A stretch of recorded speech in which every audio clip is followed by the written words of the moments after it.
This video is gonna be basically my own predictions of the Clippers because pretty much not even less than a week on Monday, the Clippers gonna have their first preseason game against the Denver Nuggets. So will be like a perfect time to make my own predictions on like what I think would happen, whether it could be an individual on individuals or what type of trade might happen or and basically especially what will how will the Clippers perform and how will like the postseason season is like. Note whoever's watching this video, it's not it is this is not meant to be extremely realistic, at least just for the last one, but the other two will be pretty realistic. But just for the last one, because I have my bias. Of course, y'all know what I'm gonna say. What's gonna happen to us? Because I'm just a passionate bias fan. So first prediction is Paul George is just gonna have a breakout type MVP season, in my opinion. I think Paul George could win MVP because Kawhi Leonard is pretty much mostly gonna be out. Um, he's gonna mostly be out. Paul George just gonna be take as the first option role because when Paul George is the first option, y'all know how deadly he could be. OKC Paul George, he was averaging 28 points per game in the regular season. Y'all know Paul George. He can do it all. He can shoot, play good defense. His handles are pretty good, and his penetration is pretty good. And he can pretty much do anything. One thing he could definitely work on is always consistencies. That's it. If Paul George gets consistent, it's pretty much I just see him taking MVP. But again, the league is gonna make a huge effort to snub Paul George and try to give it to someone else, like let's just say Luka Doncic, because I guess now everybody would fanboy Luka Doncic now. So Luka, or maybe get to LeBron, or they're gonna do whatever it takes to snub the Clippers, because for some, I guess the big market culture don't like the Clippers because we are like more like an underdog type brand. And then Terrence Mann is also gonna have an emergence as well too, because Terrence Mann, y'all saw what he did. He dropped 39 points. Do I even need to explain why Terrence Mann is just gonna get better and better and better?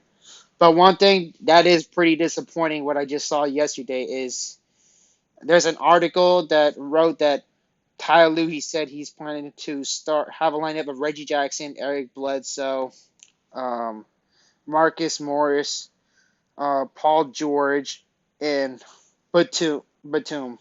I really don't like the idea of starting Bledsoe over Terrence Mann, but I'm just maybe hoping he's just going to maybe just do it for the preseason because there's like what maybe like 5 games, I think we have 6 games.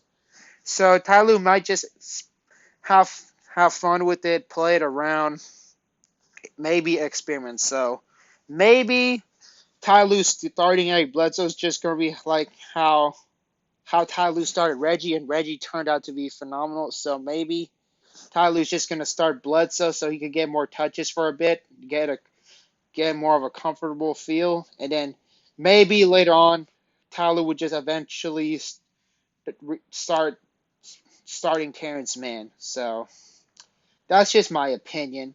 So again, because like Terrence Mann, there's no true weakness to his game. If you want to be super nitpicky, maybe like scoring big amount of numbers, or but even then, that he could shoot pretty good too, and he's a great defender as well too.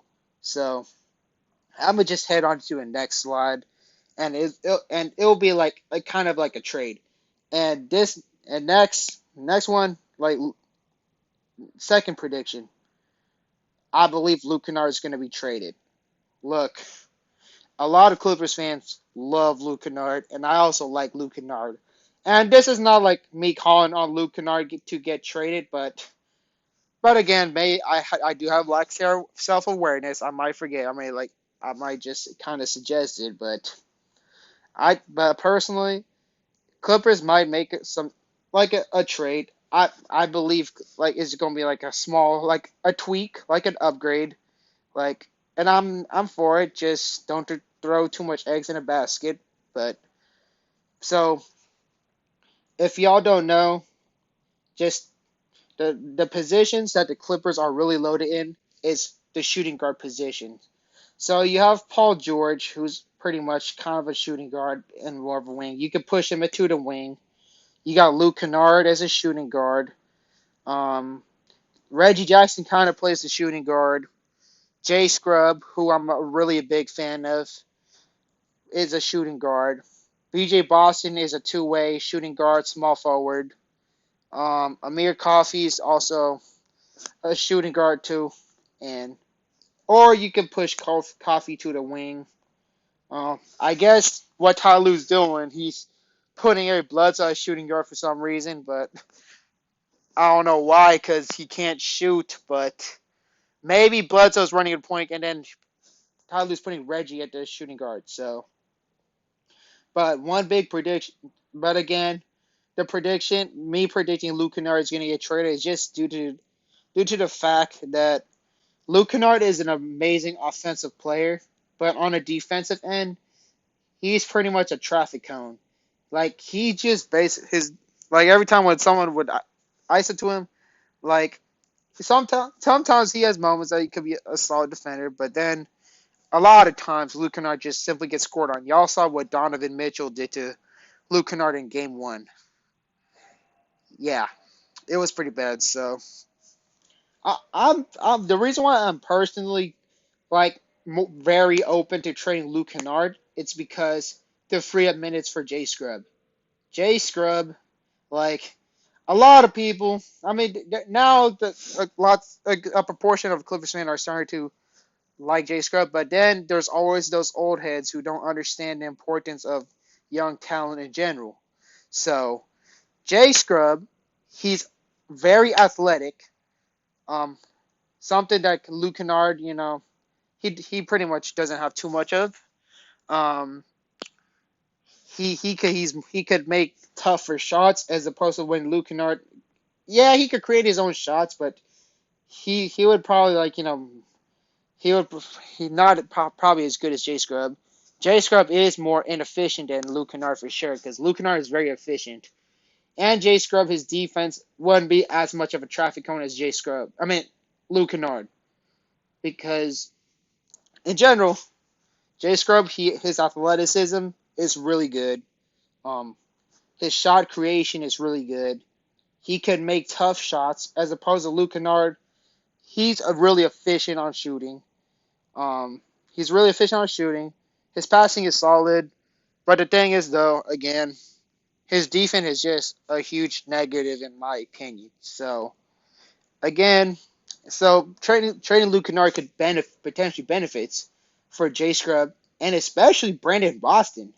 Like if you I watch the summer league, Brandon Boston, his ball handling is pretty good, and he ISOs pretty good, like Brandon Ingram. Dude can wreck the league as well too. And then, but also the Clippers can push BJ Boston at the three if lots of the small forwards are hurt. So, and then next will just be my last prediction, and it's pretty much about the team overall. So, oh, sorry about that. So basically, what's gonna happen with the Clippers? I got them making probably fifth seed, fifth seed or fourth seed, just because the loaded conference, because the loaded how loaded is the Western Conference. So you got the Lakers, who has their big three. You got um the Denver Nuggets are probably Michael Porter Jr. is just gonna get better and better and better. And of course you have Nikola Jokic. Luka Doncic is really really good individually. His his step back is really tough to guard. The Phoenix Suns, they're solid and stuff. They're pretty good. They have a really great backcourt. Um, so basically, overall prediction. I think maybe I know I said earlier fifth or sixth seed, but to give a realistic range, I would give fourth to sixth seed just for to say that Kawhi Leonard is not playing, but it's gonna give the opportunity for everybody else to grow.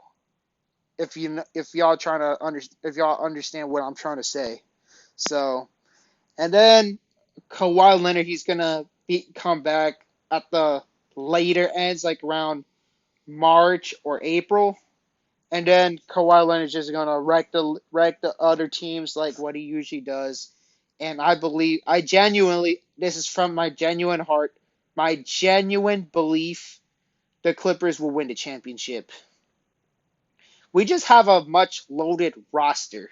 Like we have Reggie Jackson who could really score. His defense can improve, definitely. I know like his defense is really flawed.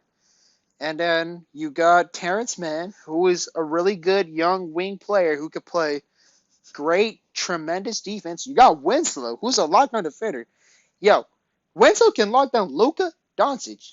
Luka Doncic, the guy that the Clippers had trouble stopping because Luka Doncic he's just a monster in scoring. And then you still got Batum, you still got Morris Senior, and Morris Senior, that dude, like, hey, I hope his knees healed up because if he's all healed up, oof, he could wreck the league too.